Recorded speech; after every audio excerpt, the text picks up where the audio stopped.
नमस्कार विद्यार्थी मित्रांनो, 1858 ते 1947 या कालखंडातील आधुनिक भारताच्या इतिहासाची 94 अत्यंत महत्त्वपूर्ण वस्तुनिष्ठ प्रश्नोत्तरे आपल्यासाठी घेऊन आलो आहे। सर्व प्रकारच्या स्पर्धा परीक्षा तसेच विद्यापीठीय परीक्षासाठी आपल्या सर्वांना हा व्हिडिओ अत्यंत उपयुक्त आहे। त्यामुळे आपण सर्वांनी हा संपूर्ण व्हिडिओ पाहावा, जेणेकरून आधुनिक भारताच्या इतिहासाविषयी आपल्या सर्वांच्या ज्ञानामध्ये नक्कीच भर पडेल।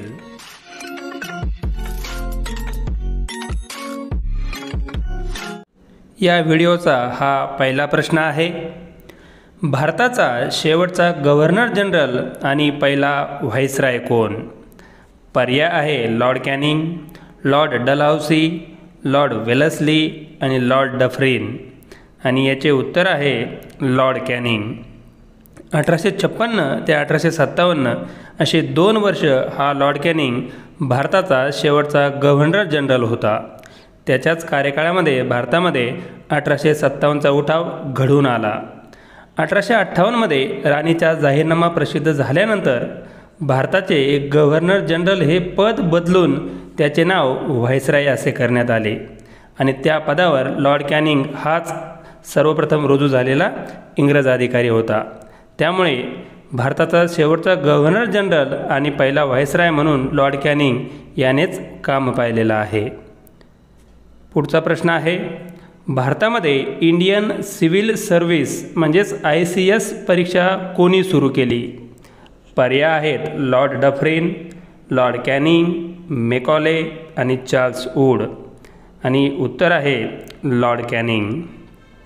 मित्रहो, तत्काळामध्ये ब्रिटिश प्रशासनामध्ये सामील होण्यासाठी ही सिव्हिल सर्व्हिस परीक्षा पास होणं आवश्यक होतं, आणि धूर्त अशा इंग्रजांनी या परीक्षेचे केंद्र हे भारतामध्ये न ठेवता ते दूरदेशी इंग्लंडमध्ये ठेवलेले होते, जेणेकरून कोणताही भारतीय याला पात्र होऊ नये।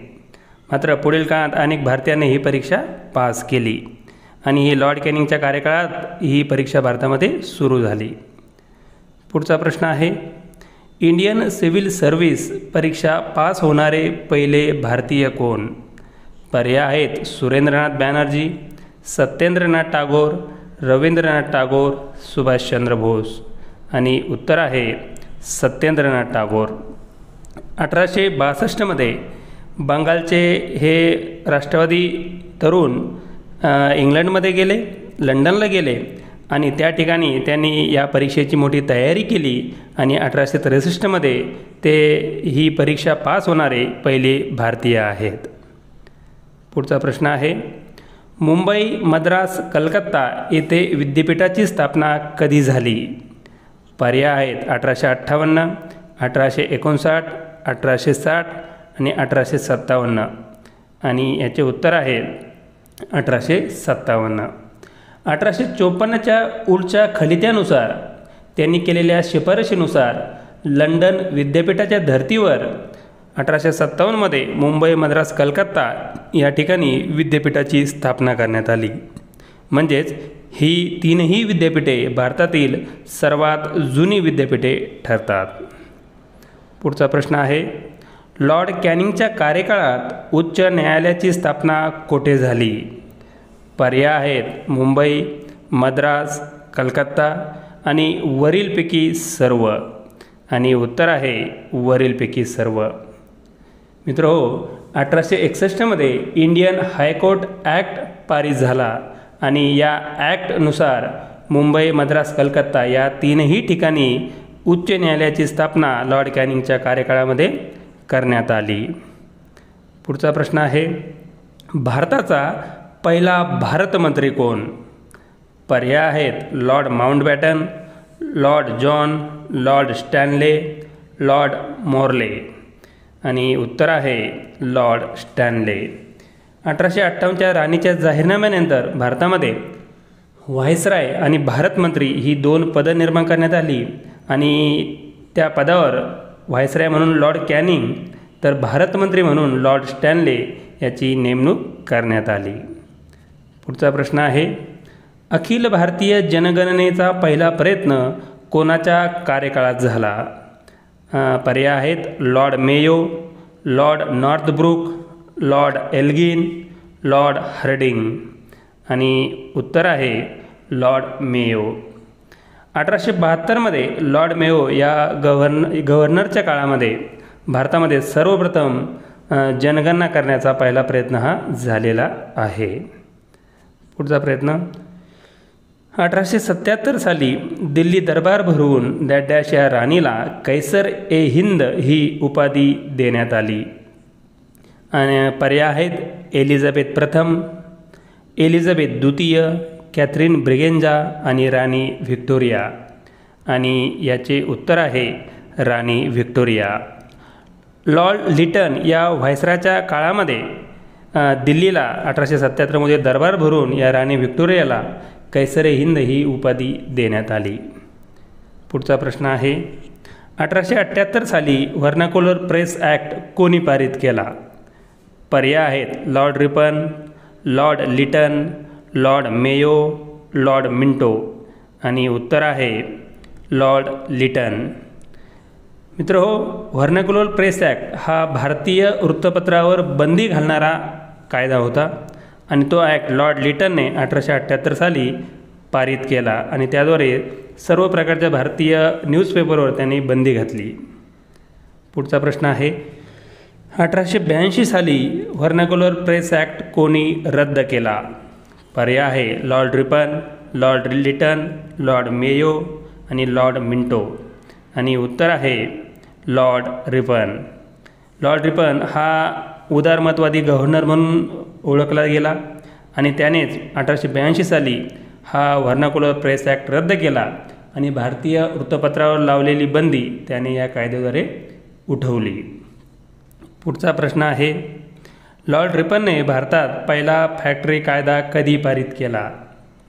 पर्याय आहेत 1880, 1881, 1882, 1883. आणि याचे उत्तर आहे 1881. 1881मध्ये भारतामध्ये सर्वात पहिले हा कारखाना कायदा लागू झाला आणि त्यानुसार फॅक्टरीमध्ये म्हणजेच कारखान्यामध्ये काम करणाऱ्या मजुरांना विविध हक्क आणि अधिकारामध्ये वाढ करण्यात आली. जेवणानंतरची सुट्टी देणे, महिन्यातून 4 सुट्ट्या देणे असे अनेक कामगाराच्या हितसंबंधाच्या अनुकूल असे नियम या कायद्याद्वारे बनवण्यात आले. पुढचा प्रश्न आहे लॉर्ड रिपनने 1882 साली भारतीयांकरता कोणता महत्त्वाचा कायदा पास केला? पर्याय आहे व्हर्नाक्युलर प्रेस ॲक्ट, फॅक्टरी कायदा, स्थानिक स्वराज्य कायदा आणि इल्बर्टा कायदा. आणि उत्तर आहे स्थानिक स्वराज्य संस्था कायदा. मित्रहो, हा अत्यंत महत्त्वाचा कायदा होता जो लॉर्ड रिपनने 1882 साली पास केला. आणि या कायद्यानुसार आजच्या आधुनिक काळामध्ये आपल्याकडे ज्या जिल्हा परिषदा, पंचायत समिती तसेच ग्रामपंचायता दिसून येतात, या सर्व याच स्थानिक स्वराज्य कायद्याच्या अंतर्गत येतात. आणि असा हा कायदा लॉर्ड रिपनने त्याच्या कार्यकाळात केल्याने या रिपनलाच स्थानिक स्वराज्य संस्थेचा जनक मानले जाते. पुढचा प्रश्न आहे भारतात निवडणूक पद्धतीची सुरुवात डॅश या कायद्याने झाली? पर्याय आहे 1861चा भारतीय काउन्सिल ॲक्ट, 1892चा भारतीय काउन्सिल ॲक्ट, 1858चा भारतीय काउन्सिल ॲक्ट आणि 1909चा भारतीय काउन्सिल ॲक्ट. आणि याचे उत्तर आहे 1892चा भारतीय काउन्सिल ॲक्ट. म्हणजेच भारतात निवडणूक पद्धतीची सुरुवात या कायद्याने झाल्याने भारतात संसदीय लोकशाहीचा पाया घालण्याचे कार्य या ॲक्टने केलेले आहे. पुढचा प्रश्न आहे भारतीय राष्ट्रीय काँग्रेसची स्थापना कधी झाली? पर्याय आहेत 1880, 1885, 1884, 1886. आणि याचे उत्तर आहे 1885. 28 डिसेंबर 1885मध्ये या भारतीय राष्ट्रीय काँग्रेसची स्थापना झालेली आहे. पुढचा प्रश्न आहे भारतीय राष्ट्रीय काँग्रेसची स्थापना कोठे झाली? पर्याय आहेत पुणे, कलकत्ता, मुंबई, नाशिक. आणि उत्तर आहे मुंबई. म्हणजेच मुंबई या ठिकाणी 28 डिसेंबर 1885ला राष्ट्रीय काँग्रेसची स्थापना झाली. पुढचा प्रश्न आहे, भारतीय राष्ट्रीय काँग्रेसच्या स्थापनेसाठी डॅश डॅश या इंग्रज अधिकाऱ्याने पुढाकार घेतला. पर्याय आहेत M E. Sadler, sir John Sargent, Allan Hume आणि चार्ल्स मेकॉले. आणि याचे उत्तर आहे A.O. ह्यूम. मित्रहो, 1857चा उठाव घडून गेलेला होता आणि त्यामुळे अशा मोठे उठाव परत भारतामध्ये होऊ नये म्हणून भारतीयांसाठी प्रतिनिधित्व देण्यासाठी ॲलोन ह्यूम यांच्या पुढाकारातून या भारतीय राष्ट्रीय काँग्रेसची स्थापना ही मुंबई या ठिकाणी झालेली आहे. पुढचा प्रश्न आहे, राष्ट्रीय काँग्रेसच्या स्थापनेसमयी भारताचा व्हायसराय कोण होता? पर्याय आहेत lord Dufferin, lord Elgin, lord Lansdowne आणि लॉर्ड ऑकलंड. आणि उत्तर आहे लॉर्ड डफरिन. म्हणजेच 1885मध्ये लॉर्ड डफरिनच्याच कार्यकाळात राष्ट्रीय काँग्रेसची स्थापना झाली आणि त्यामुळे या लॉर्ड डफरिनला राष्ट्रीय काँग्रेसचे पितामह म्हटले जाते. पुढचा प्रश्न आहे, राष्ट्रीय काँग्रेसच्या पहिल्या अधिवेशनाचे अध्यक्ष कोण होते? दादाभाई नौरोजी, सुरेंद्रनाथ बॅनर्जी, रवींद्रनाथ टागोर आणि योमेशचंद्र बॅनर्जी. आणि याचे उत्तर आहे योमेशचंद्र बॅनर्जी. मुंबई या ठिकाणी हे राष्ट्रीय काँग्रेसचे पहिले अधिवेशन झाले. त्या अधिवेशनाचे अध्यक्ष योमेशचंद्र बॅनर्जी होते आणि या अधिवेशनामध्ये 72 प्रतिनिधी उपस्थित होते. पुढचा प्रश्न आहे, खालीलपैकी कोण मवळवादी नेता नाही? पर्याय आहेत दादाभाई नौरोजी, फिरोजशाह मेहता, मदन मोहन मालवीय आणि लोकमान्य टिळक. आणि उत्तर आहे लोकमान्य टिळक. म्हणजे लोकमान्य टिळक हे मवळवादी नव्हे तर एक जहालवादी नेते आहेत. भारतीय इतिहासामध्ये 1885 ते 1905 हा कालखंड मवळवादी कालखंड मानला जातो आणि त्या कार्यकाळामध्ये दादाभाई नौरोजीसारखे, फिरोजशाह मेहता, मदन मोहन मालवीयसारखे मवळवादी नेत्यांनी भारतीय स्वातंत्र्यासाठी प्रयत्न केलेले आहेत. पुढचा प्रश्न आहे, लाल बाल पाल या नावाने कोणत्या जहालवादी नेत्यांना ओळखले जाते? पर्याय आहेत लाला लजपतराय, लोकमान्य टिळक आणि बिपिनचंद्र पाल आणि वरीलपैकी सर्व. उत्तर आहे वरीलपैकी सर्व. लाला लजपतराय हे लाल म्हणजेच पंजाबचे मोठे जहालवादी नेते होते. लोकमान्य टिळक म्हणजेच बाळ गंगाधर टिळक म्हणजेच बाल हे महाराष्ट्रातील मोठे जहालवादी नेते होते. तर पाल म्हणजेच बिपिनचंद्र पाल हे बंगालमधील मोठे जहालवादी विचारवंत होते. त्यामुळे लाल बाल पाल या तिघांनाही म्हटले जाते. पुढचा प्रश्न आहे, 1905मध्ये बंगालची फाळणी डॅश डॅश या व्हायसरायने केली. पर्याय आहेत Lord Curzon, Lord Minto, Lord Hardinge, Lord Reading. आणि याचे उत्तर आहे लॉर्ड कर्झन. लॉर्ड कर्झनने प्रशासकीय कारण दाखवून बंगालची पूर्व बंगाल आणि पश्चिम बंगाल अशी फाळणी ही 16 ऑक्टोबर 1905 रोजी केली. पुढचा प्रश्न आहे, प्राचीन स्मारकांच्या संवर्धनासाठीचा कायदा लॉर्ड कर्झनने कधी पारित केला? पर्याय आहेत 1903, 1905, 1904 आणि 1906. आणि याचे उत्तर आहे 1904. म्हणजेच लॉर्ड कर्झनला इतिहासाविषयीची आवड होती आणि त्यामुळेच भारतामधील लेण्या, स्तूप, विविध ऐतिहासिक स्मारके यांच्या संवर्धनासाठीचा हा कायदा 1904मध्ये त्याने पारित केला. पुढचा प्रश्न आहे, 1902मध्ये गुन्हे अन्वेषण विभाग म्हणजेच CID क्राईम इन्व्हेस्टिगेशन डिपार्टमेंटची स्थापना कोणी केली? पर्याय आहेत lord Chelmsford, lord Irwin, lord Minto, lord Curzon. आणि उत्तर आहे लॉर्ड कर्झन. लॉर्ड कर्झनने अँड्रू फ्रेझर यांच्या अध्यक्षतेखाली एक समिती नेमली होती आणि या समितीने शिफारस केल्यानंतर या CID विभागाची स्थापना लॉर्ड कर्झनच्या कार्यकाळामध्ये 1902ला भारतात झालेली आहे. पुढचा प्रश्न आहे, बंगालच्या फाळणीमुळे बंगाल प्रांतामध्ये कोणते आंदोलन सुरू झाले? पर्याय आहेत वंगभंग, असहकार, सविनय आणि चले जाओ. आणि याचे उत्तर आहे वंगभंग आंदोलन. म्हणजे 16 ऑक्टोबर 1905ला लॉर्ड कर्झनने बंगालची फाळणी केल्याने बंगालमध्ये जे आंदोलन उभे राहिले ते आंदोलन म्हणजे वंगभंग आंदोलन होते. यामध्ये स्वदेशी बहिष्काराचा मोठ्या प्रमाणात वापर करून हे आंदोलन मागे घेण्यासाठी मोठा लढा लढला गेला. पुढचा प्रश्न आहे, बंगालची फाळणी इंग्लंडचा राजा पंचम जॉर्जने कधी रद्द केली? पर्याय आहे 1910, 1911, 1912 आणि 1913. आणि याचे उत्तर आहे 1911. म्हणजेच बंगाल प्रांतामध्ये मोठे वंगभंग आंदोलन घडून आले आणि त्या सुमारास 1911ला इंग्लंडचा राजा पंचम जॉर्ज हा भारतामध्ये आला आणि त्याने झालेले हे संपूर्ण आंदोलन पाहता 1911ला ही बंगालची फाळणी त्याने रद्द केली. पुढचा प्रश्न, 1911मध्ये डॅश डॅश या शहराऐवजी दिल्लीला भारताची राजधानी घोषित करण्यात आले. याचे पर्याय आहेत शिमला, कलकत्ता, मुंबई आणि बँगलोर. आणि याचे उत्तर आहे कलकत्ता. म्हणजेच 1911 पूर्वी कलकत्ता ही भारताची राजधानी होती आणि 1911ला जे इंग्लंडचे राजा भारतात आलेले होते पंचम जॉर्ज यांनी 12 डिसेंबर 1911ला नवी दिल्ली दरबार या शाही समारंभामध्ये भारताची राजधानी आता कलकत्ता नसून दिल्ली असेल अशी घोषणा त्यांनी या सभेमध्ये केली. मात्र ही केवळ एक घोषणा होती. या घोषणेची प्रत्यक्ष अंमलबजावणी होण्याला पुढचे 20 वर्ष लागले. पुढे जवळपास 1931मध्ये कलकत्ता या शहराऐवजी दिल्ली ही भारताची राजधानी झालेली आहे.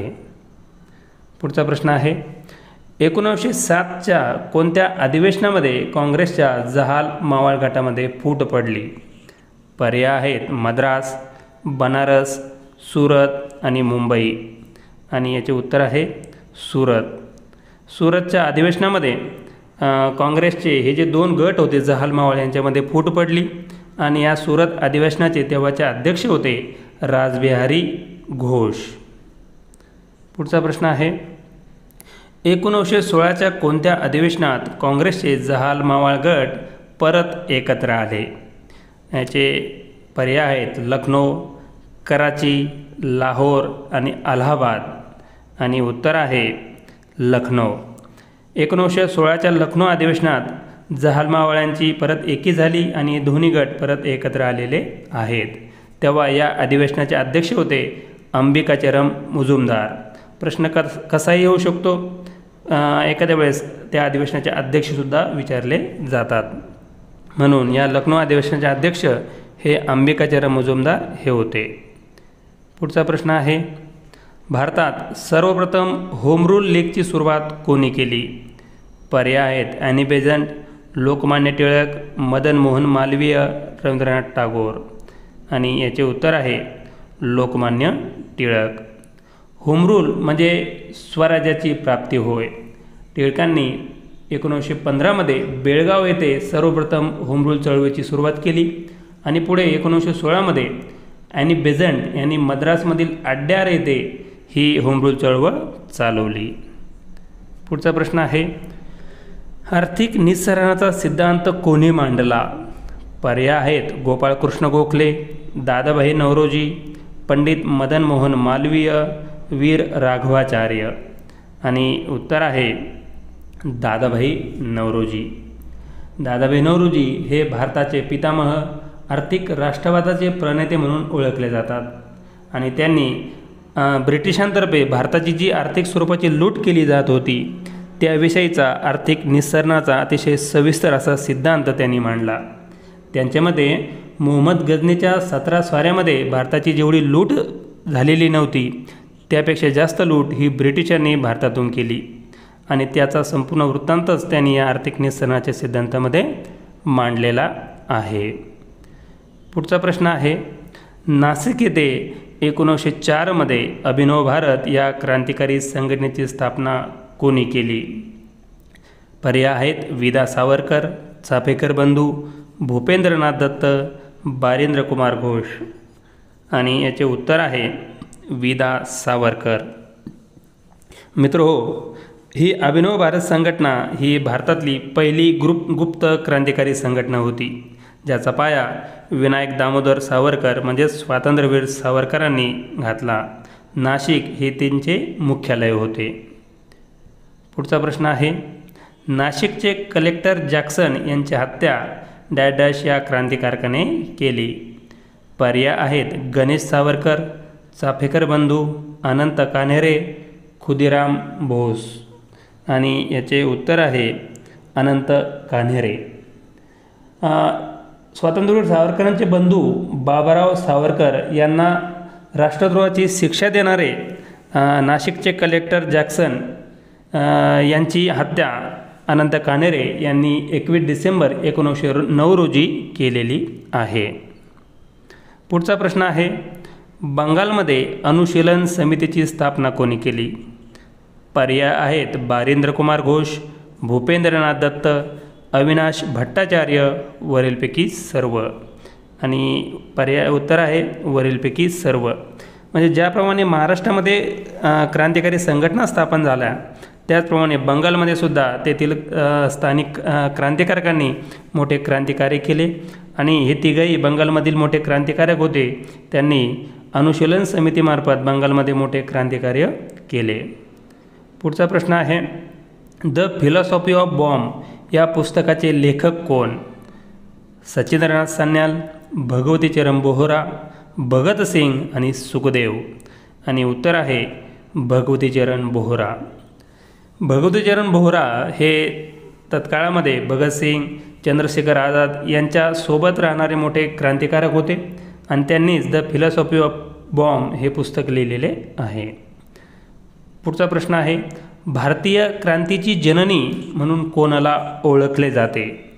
पर्याय आहेत मॅडम भिकाजी कामा, ॲनी बेझंट, सरोजिनी नायडू आणि प्रीतिलता वड्डेदार. आणि याचे उत्तर आहे मॅडम भिकाजी कामा.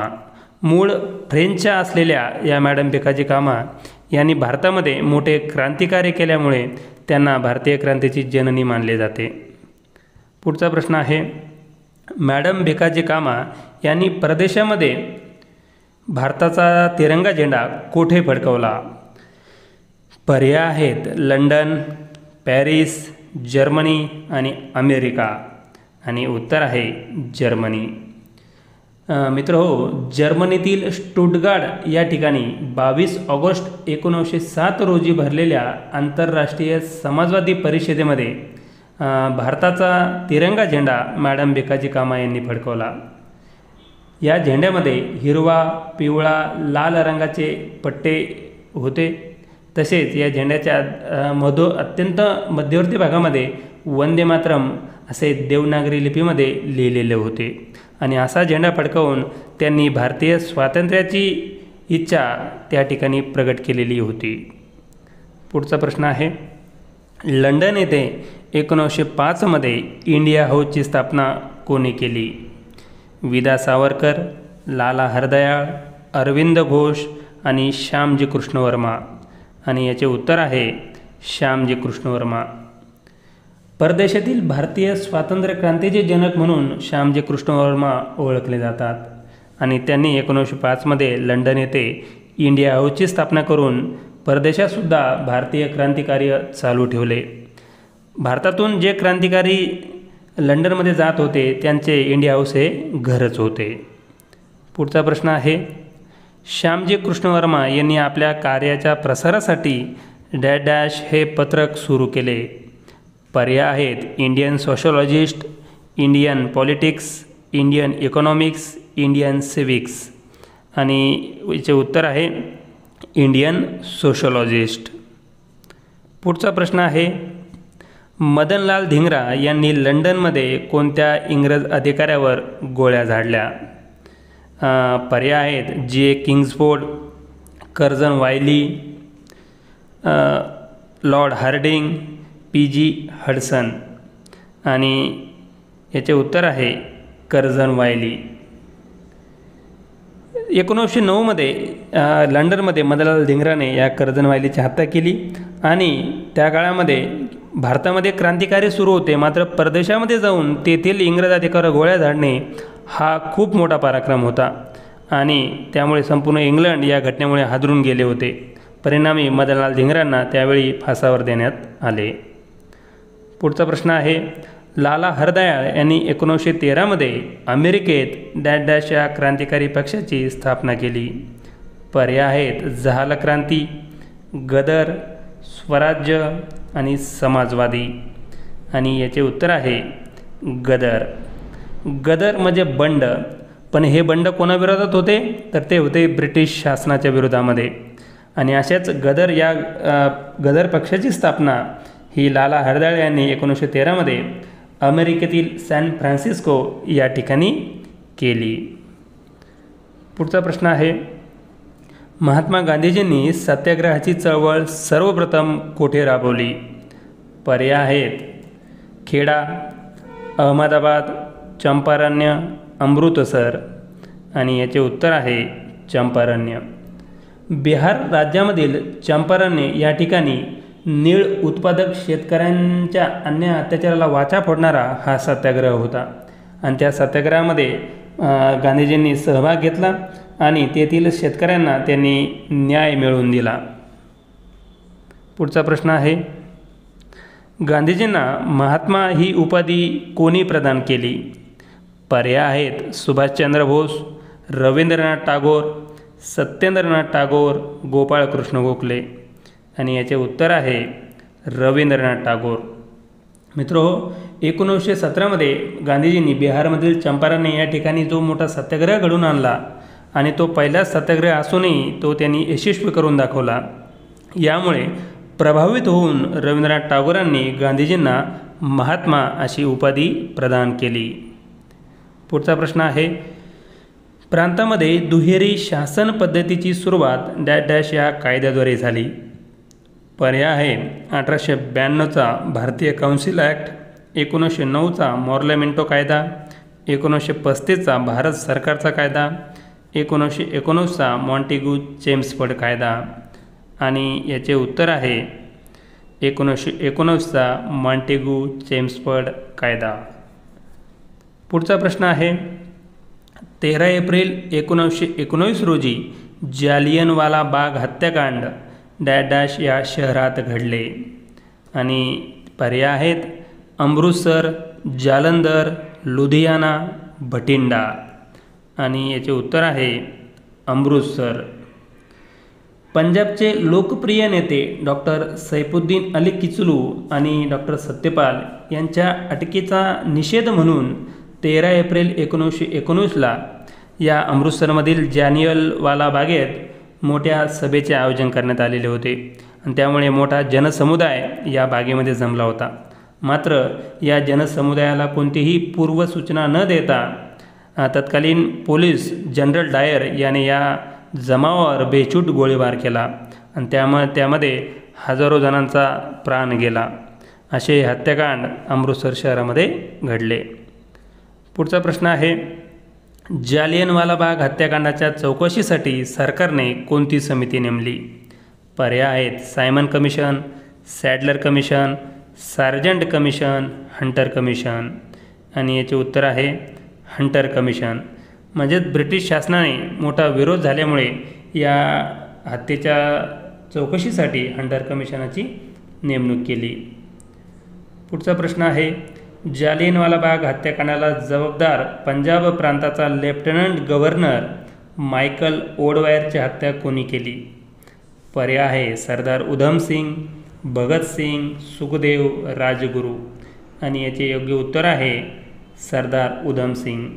म्हणजेच या गव्हर्नर मायकल ओडवायरच्या ऑर्डरने जनरल डायरने या जालियनवाला बागेमध्ये गोळीबार केला होता.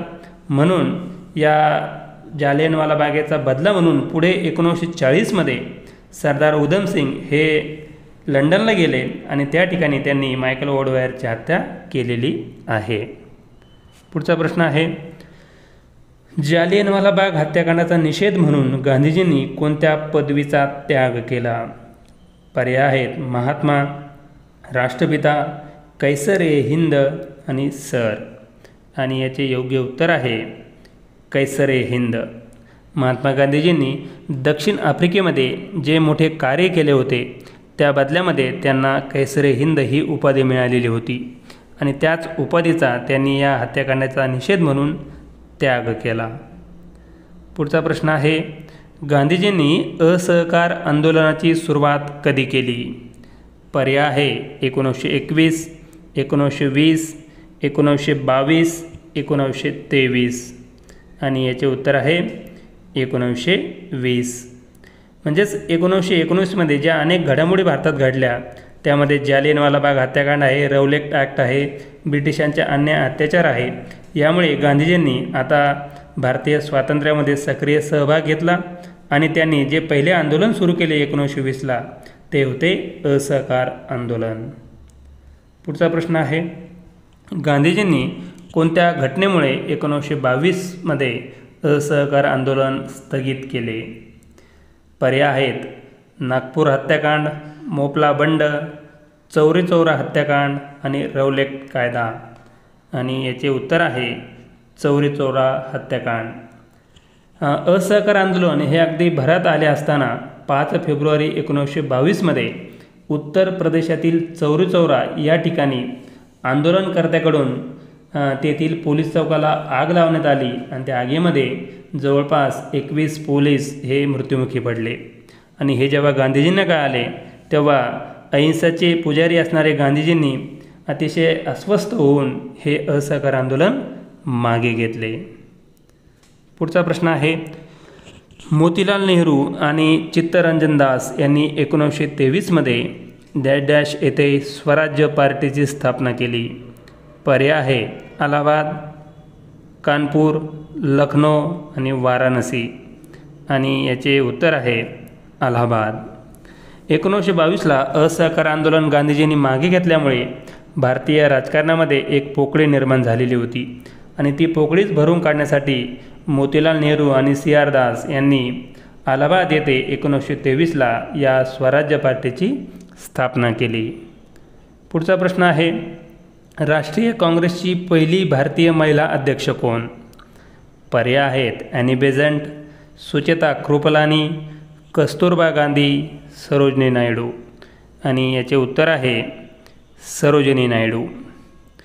मित्रहो, 1925ला काँग्रेसचे जे कानपूर अधिवेशन भरले होते त्या अधिवेशनाच्या सरोजिनी नायडू या अध्यक्ष होत्या.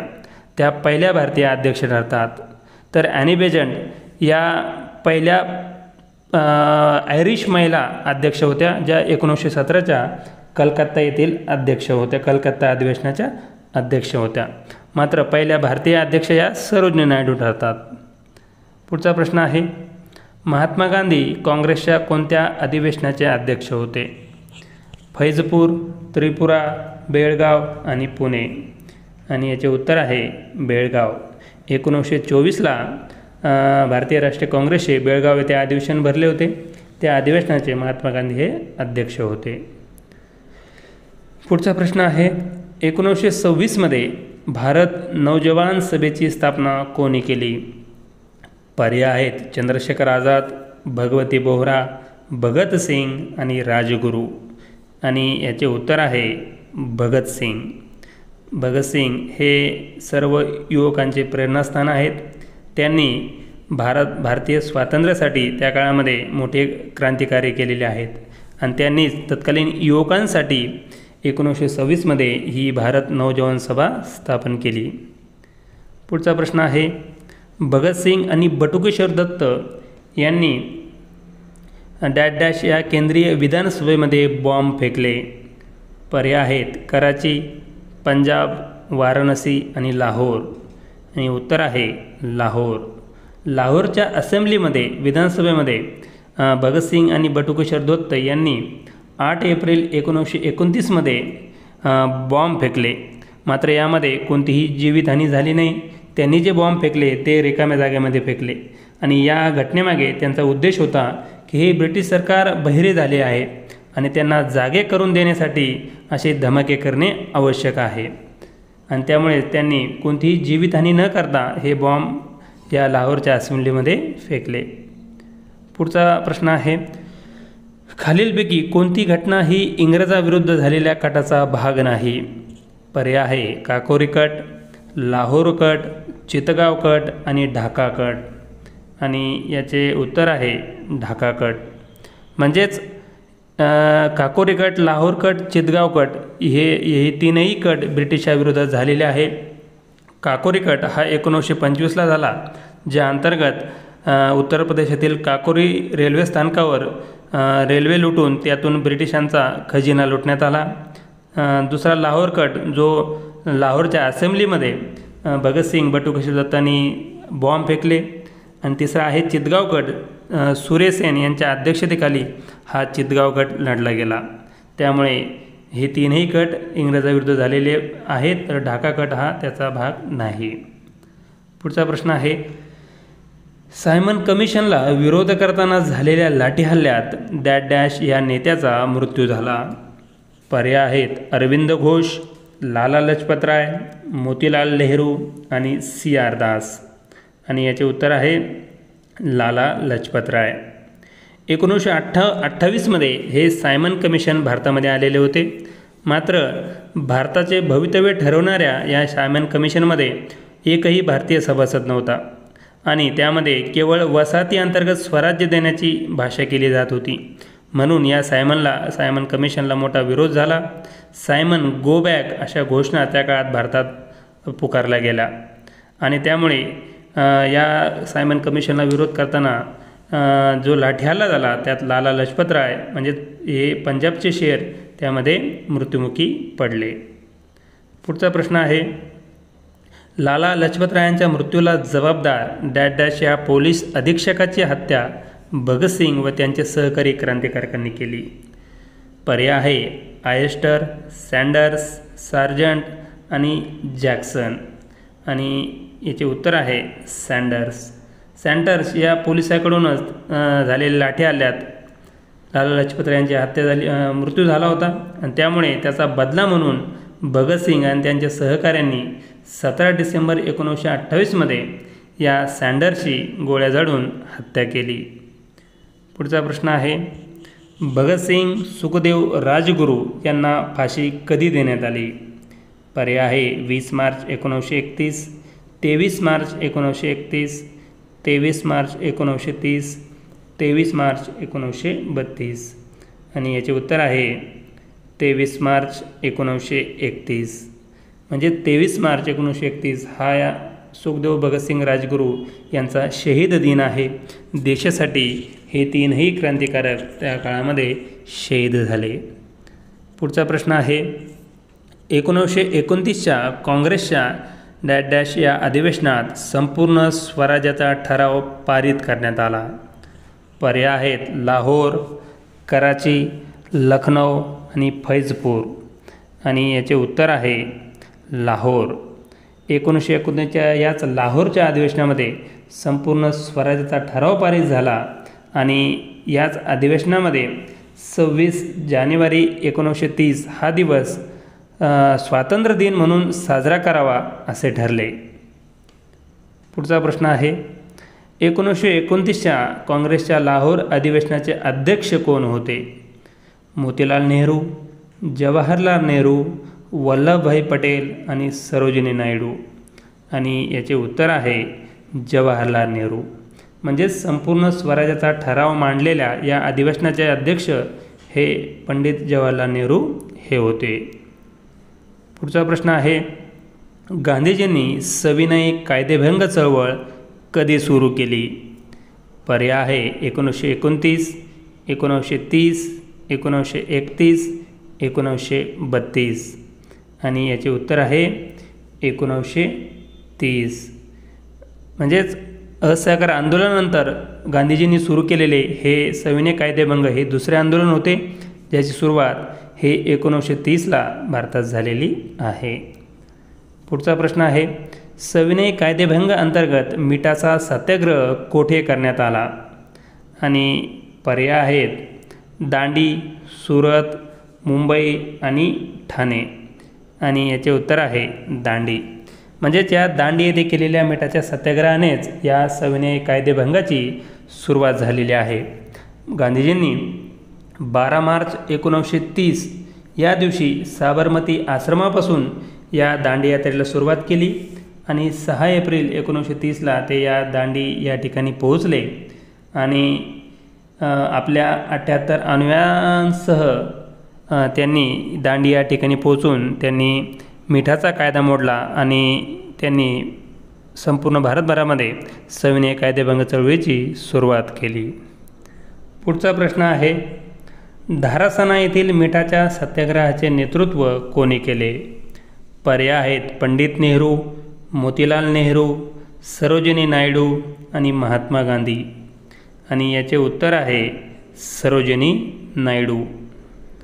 पुढचा प्रश्न आहे, सरहद गांधी म्हणून कोण ओळखले जातात? पर्याय आहे बॅरिस्टर जिना, मोहम्मद इक्बाल, खान अब्दुल गफ्फार खान, शराफत अली. आणि याचे उत्तर आहे खान अब्दुल गफ्फार खान.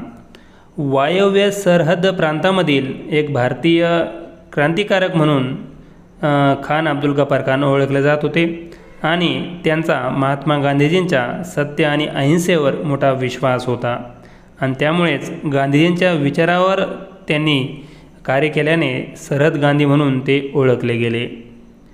पुढचा प्रश्न आहे, खान अब्दुल गफ्फार खान यांनी कोणती संघटना स्थापन केली? पर्याय आहेत खुदाई खिदमतगार, राष्ट्रसभा, नौजवान सभा, भारत समाज. आणि याचे उत्तर आहे खुदाई खिदमतगार. 1929मध्ये ही संघटना स्थापन करण्यात आली. या संघटनेलाच सुर्खपोश किंवा लाल डगलेवाले या नावानेही ओळखले जाते. आझाद आणि धर्मनिरपेक्ष भारताच्या निर्मितीसाठी खान अब्दुल गफ्फार खानांनी ही संघटना स्थापन केली. या संघटनेचे जवळपास 1 लाख एवढे सभासद झालेले होते. पुढचा प्रश्न आहे, गांधी आयर्विंग करार कधी झाला? पर्याय आहेत 5 मार्च 1630, 5 मार्च 1931, 25 एप्रिल 1931, 30 मे 1931. आणि याचे उत्तर आहे 5 मार्च 1931. 1930ला सायमन कमिशनवर चर्चा करण्यासाठी लंडनमध्ये गोलमेज परिषदा आयोजित करण्यात आल्या. मात्र या परिषदेला काँग्रेसच्या वतीने कोणताही प्रतिनिधी उपस्थित नव्हता. त्यामुळे ही पहिली परिषद अपयशी ठरली. दुसऱ्या परिषदेला काँग्रेसने म्हणजेच गांधीजींनी उपस्थित राहावे म्हणून हा गांधी आयर्विंग करार करण्यात आला आणि त्यानुसार गांधीजींनी दुसऱ्या गोलमेज परिषदेला उपस्थित राहावे आणि सविनय कायदेभंग आंदोलन मागे घ्यावे असे या करारानुसार ठरले. पुढचा प्रश्न आहे, लंडन येथे पार पडलेल्या कितव्या गोलमेज परिषदेमध्ये महात्मा गांधीजींनी भाग घेतला? पर्याय आहेत प्रथम परिषद, द्वितीय परिषद, तृतीय परिषद, वरीलपैकी सर्व. आणि याचे उत्तर आहे द्वितीय परिषद. म्हणजेच लंडन येथे पार पडलेल्या तिन्ही गोलमेज परिषदेपैकी काँग्रेसच्या वतीने महात्मा गांधी हे केवळ दुसऱ्या परिषदेमध्ये उपस्थित होते. पहिल्या आणि तिसऱ्या दोन्ही परिषदेमध्ये काँग्रेस सहभागी झालेली नव्हती. तर या दुसऱ्या परिषदेही गांधीजी सहभागी झाले. मात्र या सभेमध्ये केवळ जातीयतेच्या आधारावर चर्चा झाल्याने ही परिषदही अपयशी ठरली आणि गांधीजी कोणत्याही चर्चेविना या परिषदेतून भारतामध्ये परत आले. पुढचा प्रश्न आहे, भारतात 1932मध्ये जातीय निवाडा कोणी जाहीर केला? पर्याय आहे Clement Attlee, Winston Churchill, Margaret Thatcher, Ramsay MacDonald. आणि याचे उत्तर आहे रॅम्से मॅकडोनाल्ड. रॅम्से मॅकडोनाल्ड हे ब्रिटनचे इंग्लंडचे पंतप्रधान होते. त्यांनी 1932मध्ये भारतामध्ये हा जातीय निवाडा जाहीर केला आणि त्यानुसार अल्पसंख्याक अस्पृश्यांना स्वतंत्र मतदारसंघ देण्यात येतील अशी तरतूद या जातीय निवाड्यामध्ये करण्यात आली. पुढचा प्रश्न आहे, महात्मा गांधीजी आणि डॉक्टर बाबासाहेब आंबेडकर यांच्यात कोणता करार झाला? पुणे करार, मुंबई करार, नागपूर करार आणि महाड करार. आणि याचे उत्तर आहे पुणे करार. 25 सप्टेंबर 1932ला हा पुणे करार या दोघांमध्ये झाला. आणि हा जो करार आहे याला निश्चित अशी पार्श्वभूमी होती. रॅमसे मॅकडोनाल्डने जो जातीय निवाडा जाहीर केला होता त्या निवाड्याने दलित बांधव हे हिंदूपासून अलग होतील अशी भीती गांधीजींना वाटली आणि त्यामुळे 20 सप्टेंबर 1932मध्ये गांधीजींनी पुण्याच्या येरवडा तुरुंगात उपोषण करायला सुरुवात केली. यामुळे तत्कालीन अनेक नेत्यांनी डॉक्टर बाबासाहेब आंबेडकरांची समजूत घातली. त्यांनी जातीय निवाड्याचा पुनर्विचार केला आणि त्यामुळे गांधीजी आणि आंबेडकर या दोघांमध्ये हा पुणे करार घडून आला. पुढचा प्रश्न आहे, पुणे करारानुसार अस्पृश्यांना स्वतंत्र मतदारसंघाऐवजी किती जागा राखीव ठेवण्यात आल्या? पर्याय आहेत 140, 148, 150, 155 आणि याचे उत्तर आहे 148. पुढचा प्रश्न आहे, अखिल भारतीय संघराज्य स्थापन करण्याची तरतूद कोणत्या कायद्यात करण्यात आली? पर्याय आहे 1935चा भारत सरकारचा कायदा, 1892चा भारतीय काउन्सिल कायदा, 1909चा मॉर्लेमेंटो कायदा, 1919चा मॉन्टेग्यू चेम्सफोर्ड कायदा आणि याचे उत्तर आहे 1935चा भारत सरकारचा कायदा. पुढचा प्रश्न आहे, 1935च्या भारत सरकारच्या कायद्याद्वारे कशाची स्थापना करण्यात आली? पर्याय आहे रिझर्व्ह बँक ऑफ इंडिया, लोकसेवा आयोग, सर्वोच्च न्यायालय, वरीलपैकी सर्व. उत्तर आहे वरीलपैकी सर्व, कारण या तीनही मोठ्या आयोगाची स्थापना ही या 1935च्या कायद्याद्वारे भारतामध्ये करण्यात आली. पुढचा प्रश्न आहे, 1935च्या कायद्याने कोणता देश हा भारतापासून विलग करण्यात आला? पर्याय आहे ब्रह्मदेश, श्रीलंका, नेपाळ, भूतान आणि याचे उत्तर आहे ब्रह्मदेश. म्हणजेच ब्रह्मदेश अर्थात म्यानमार हा 1935 पूर्वी भारताचा अभिन्न अंग होता, मात्र या कायद्याद्वारे ब्रह्मदेश हा भारतापासून विलग करण्यात आला. पुढचा प्रश्न आहे, 1938मध्ये स्थापन झालेल्या राष्ट्रीय नियोजन समितीचे अध्यक्ष कोण होते? पर्याय आहे सुभाषचंद्र बोस, पट्टाभी सीतारामय्या, पंडित नेहरू, महात्मा गांधी आणि याचे उत्तर आहे पंडित नेहरू. भारताविषयीचे आर्थिक नियोजन करण्यासाठीची ही राष्ट्रीय नियोजन समिती होती आणि त्याचे अध्यक्ष पंडित नेहरू हे होते. पुढचा प्रश्न आहे, 1940मध्ये काँग्रेसने वैयक्तिक सत्याग्रहाची सुरुवात कोठे केली? पर्याय आहे वर्धा, धुळे, पुणे, मुंबई आणि याचे उत्तर आहे वर्धा. 17 ऑक्टोबर 1940ला वर्ध्यातील सेवाग्राम आश्रमापासून या वैयक्तिक सत्याग्रहाची सुरुवात झाली. पुढचा प्रश्न आहे, पहिले वैयक्तिक सत्याग्रही म्हणून गांधीजींनी कोणाची निवड केली? पर्याय आहेत सुभाषचंद्र बोस, सरदार पटेल, पंडित नेहरू, विनोबा भावे आणि याचे उत्तर आहे विनोबा भावे. विनोबा भावे हे वर्ध्याचे होते आणि वर्ध्याहूनच या वैयक्तिक सत्याग्रहाची सुरुवात झाली. महात्मा गांधीजींनी विनोबा भावेंनाच पहिले वैयक्तिक सत्याग्रही म्हणून त्यांची निवड केली. तर दुसरे सत्याग्रही हे पंडित नेहरू होते आणि तिसरे सत्याग्रही हे सरदार पटेल हे होते. पुढचा प्रश्न आहे, कोणत्या आंदोलनास गांधीजींनी करा किंवा मरा हा नारा दिला? पर्याय आहेत असहकार आंदोलन, सविनय कायदेभंग आंदोलन, चले जाओ किंवा भारत छोडो आंदोलन, बारडोली आंदोलन आणि याचे उत्तर आहे चले जाओ किंवा भारत छोडो आंदोलन. पुढचा प्रश्न आहे, भारत छोडो आंदोलनाची सुरुवात कधी झाली? पर्याय आहे 1940, 1941, 1942, 1943 आणि याचे उत्तर आहे 1942. म्हणजेच 9 ऑगस्ट 1942ला या भारत छोडो आंदोलनाची सुरुवात भारतभर झालेली आहे. पुढचा प्रश्न, भारत छोडो या नाऱ्याचे प्रवर्तक कोण? पर्याय आहेत अरुणा असफ अली, महात्मा गांधी, युसुफ मेहर अली, पंडित नेहरू आणि याचे उत्तर आहे युसुफ मेहर अली. म्हणजेच गांधीजींनी भारत छोडो या नाऱ्याचा जरी उच्चार केला असला तरी या नाऱ्याचे प्रवर्तक खऱ्या अर्थाने युसुफ मेहर अली हेच आहे. पुढचा प्रश्न आहे, डिस्कवरी ऑफ इंडिया या ग्रंथाचे लेखक कोण? पर्याय आहेत पंडित नेहरू, मोतीलाल नेहरू, मौलाना आझाद, वल्लभभाई पटेल. आणि याचे उत्तर आहे पंडित नेहरू. 9 ऑगस्ट 1942ला छोडो भारत आंदोलन सुरू झाल्यानंतर ब्रिटिशांनी तत्काळातल्या सर्व नेत्यांना अटक केली. गांधीजींना आगा खान पॅलेसमध्ये ठेवले तर पंडित नेहरूंना नगरच्या चांदबेबी किल्ल्यामध्ये ठेवण्यात आले. आणि याच नगरच्या चांदबेबी किल्ल्यात पंडित नेहरूंनी डिस्कवरी ऑफ इंडिया हा ग्रंथ लिहिलेला आहे. पुढचा प्रश्न आहे, महात्मा गांधीजींनी डॅश डॅश या योजनेला बुडत्या बँकेचा पुढील तारखेचा चेक असे म्हटले. पर्याय आहे वेव्हेल योजना, क्रिप्स योजना, कॅबिनेट योजना यापैकी नाही.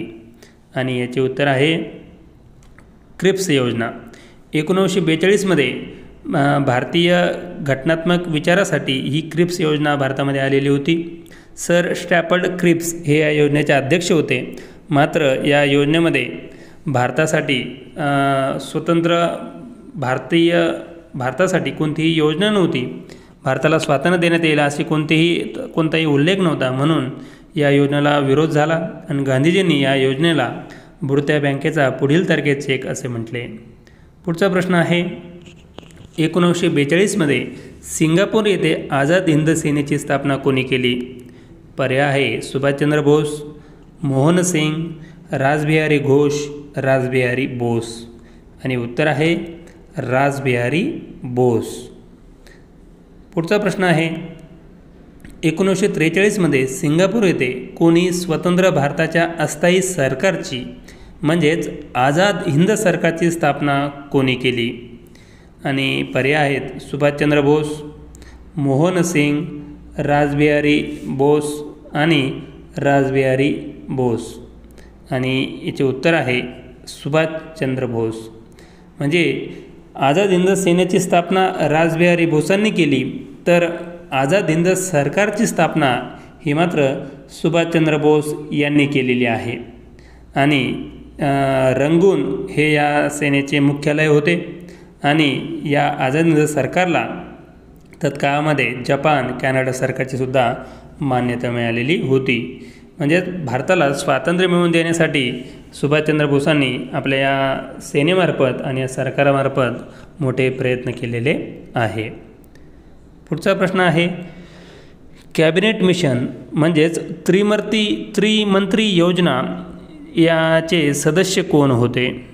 पर्याय आहे Pethick Lawrence, Stafford Cripps, A V. Alexander आणि वरीलपैकी सर्व.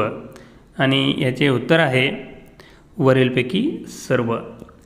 1945ला क्लायमेट ॲटली हे इंग्लंडचे पंतप्रधान बनले आणि यांनी भारतामधील घटनात्मक पेच सोडविण्यासाठी हे कॅबिनेट मिशन म्हणजेच ही त्रिमंत्री योजना यांना भारतामध्ये पाठवले.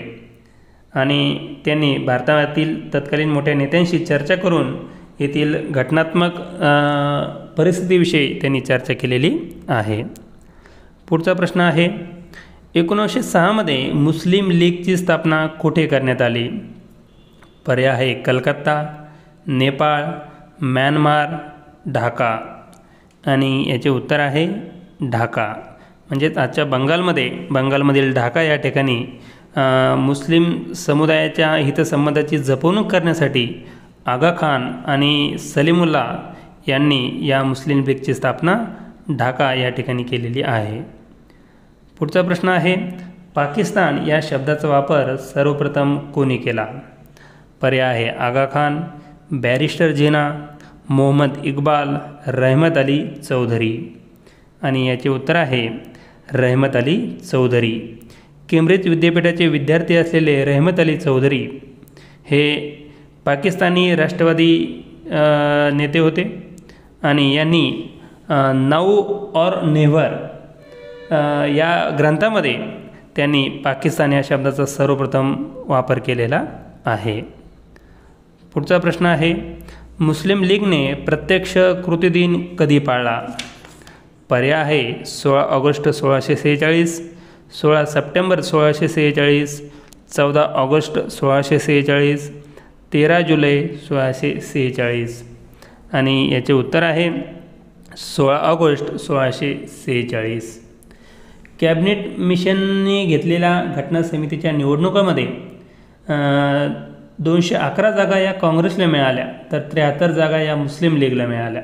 त्यामुळे मुस्लिमांना भारतामध्ये कमी प्रतिनिधित्व राहील या भीतीने आणि स्वतंत्र पाकिस्तानच्या मागणीसाठी मुस्लिम लीगने 16 ऑगस्ट 1646ला प्रत्यक्ष कृतिदिन पाळला आणि या दिवशी त्यांनी पंजाब आणि बंगाल प्रांतामध्ये मोठ्या दंगली त्या काळामध्ये घडवून आणल्या. पुढचा प्रश्न आहे, कोणत्या योजनेनुसार भारत पाकिस्तान फाळणी झाली? पर्याय आहे क्रिप्स योजना, कॅबिनेट योजना, माउंटबॅटन योजना, राजगोपालाचारी योजना आणि याचे उत्तर आहे माउंटबॅटन योजना.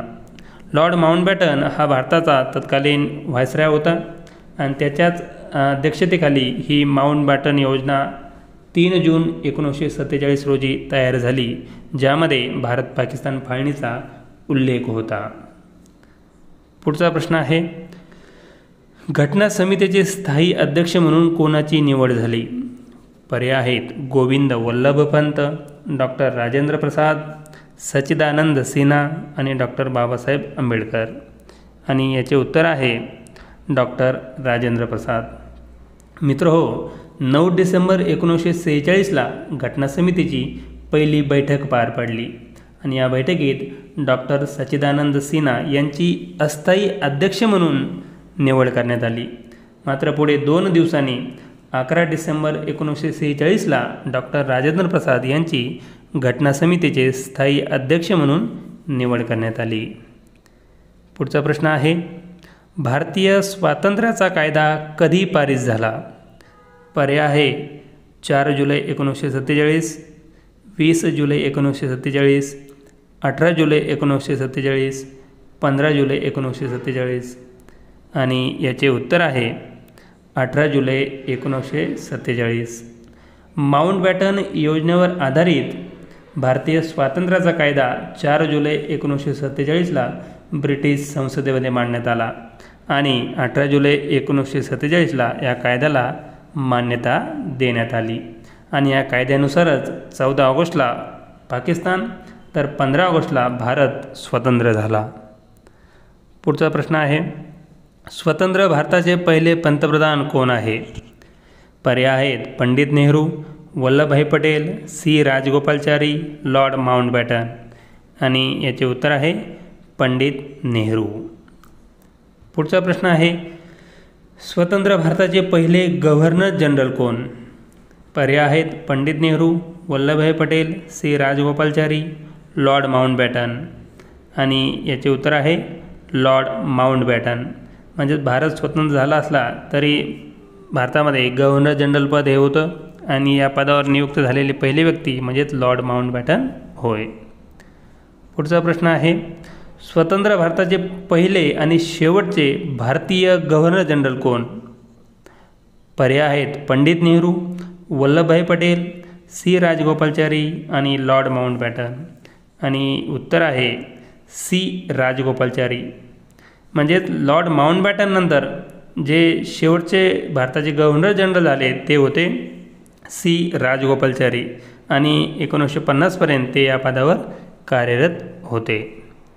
या व्हिडिओचा शेवटचा आणि अंतिम प्रश्न आहे, भारत स्वतंत्र झाला तेव्हा काँग्रेसचे अध्यक्ष कोण होते? पर्याय आहेत पंडित नेहरू, जे.बी. कृपलानी, वल्लभभाई पटेल आणि महात्मा गांधी आणि याचे उत्तर आहे आचार्य जे.बी. कृपलानी. म्हणजे भारताला 15 ऑगस्ट 1947ला स्वातंत्र्य मिळाले तेव्हा अखिल भारतीय काँग्रेस पक्षाचे जे.बी. कृपलानी हे अध्यक्ष होते. मित्र हो, या ठिकाणी थांबतो. तुम्हाला हा व्हिडिओ आवडला असेल तर नक्कीच लाईक करा, शेअर करा, कमेंट करा आणि असेच नवनवीन व्हिडिओ पाहण्यासाठी माझे हे चॅनल नक्कीच सबस्क्राईब करा. धन्यवाद.